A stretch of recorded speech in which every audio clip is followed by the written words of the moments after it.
Амархан сайн байцгаана уу?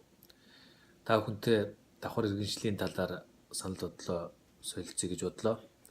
Тэгэхээр олон жилийн турш энэ асуудал яригцаар ирсэн. Гэхдээ яг одоо бол үнэхээр тухайлан авч үзэх асуудлын хэмжээнд хүрээд байгаа.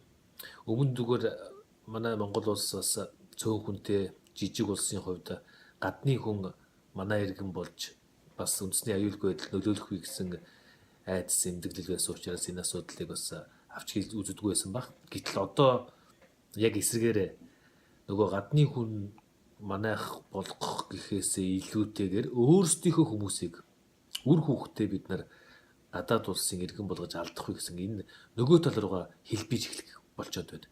Юу гэхээр одоо гадаад улсад амьдарч байгаа ялангуяа миний амьдарч байгаа Америк нэгдсэн улсад эцэг эхчүүд үр хүүхдээ монгол хэлийг нь өвлүүлж, монгол хэлийг нь зааж, монгол англи, монгол Америк тэл соёлтой, тэл хэлтэй болгож хүмүүжүүлж байна л да. Энэ талаар бол манай эцэг эхчүүд монгол сургуулиуд, монгол соёлын төв их ажил хийсэн.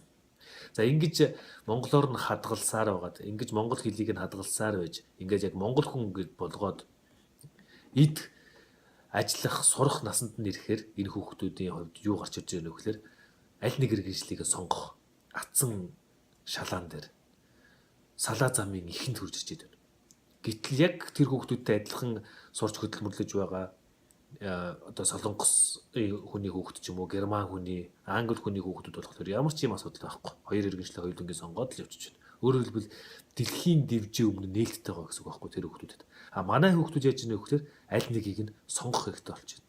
Тэгтэл яг хамгийн амжилттай байгаа яваа хүүхдүүд өөрөөрийнхөө одоо биеийн тамир спортын талаараа ч юм уу, худалдаа 8-ныхаа талаар ч юм уу, физик хийм, онол математикийнхаа талаар ч юм уу, бүхэл талаараа яг амжилттай байгаа хүүхдүүд ихэвчлэн дэлхийн дивжийг нь илүү том зах зээлийг нь сонгож гэдэг юм уу. Ийм байдлаар бид энд хамгийн амжилттай сурч хөдөлмөрлөж байгаа хоёр хэлээ хоёулангийн төгс эзэмсэн ийм хүүхдүүдэд алдах болчиход байгаа. Энэ бол эргээд нөгөө үндэсний аюулгүй байдлаа хамгаалах биш харин ч цөөхөн хүнтэй монголчууд бид үр хүүхдүүдэд алдах юм болчиход байгаа. Тийм учраас би одоо олон мянган эцэг эхчүүдийг төлөөлж энд юу гэсэн санал гаргах гэдэг нь өгөхтөр ерөөсө хамаагүй зүгээр гадны иргэн ч юм уу насан турш гисэн Монголын иргэд ч юм уу эдний талаар энэ давхар иргэншлийн асуудлыг ерөөсө хилцгээ болдъё. Хуучнараа байг үндэсний аюулгүй байдлыг бас бодно. Харин гагцгүй монгол хүний хүүхэд гадаадд төрөөд Америкийн нэгдсэн улсад төрсөн энэ тхийн иргэн болох хэрэгтэй одоо энд төрсөн хүчин иргэн болох хэрэгтэй байгаа шүү дээ. Тим хүүхдүүдэд бас давхар иргэншлийг олгож Монгол, Америк хоёулангийн сонгох энэ замыг өгөөч гэсэн энэ саналыг тавьж байна. Энэ тохиолдолд бол яг хөхтөр тэр хүүхдүүд амжилттай сурч хөдөлмөрлсөн энэ хүүхдүүд Америкийн нэгдсэн улсад ч амжилттай ажиллаж чадна, эргээд Монгол улсад ч хүчээ эрдэм мэдлэгээ нөлөөгөө үзүүлж чадна. Энэ бол баттай. Яг гэвэл одоо энэ Америкийн нэгдсэн улсад маш их амжилттай яваа хүүхдүүд залуучууд одоо олноороо бүтэн үе болон гарч ирж байгаа. Энэ ийм учраас энэ асуудлыг анхааралтай аваасай гэж хүсэж байна.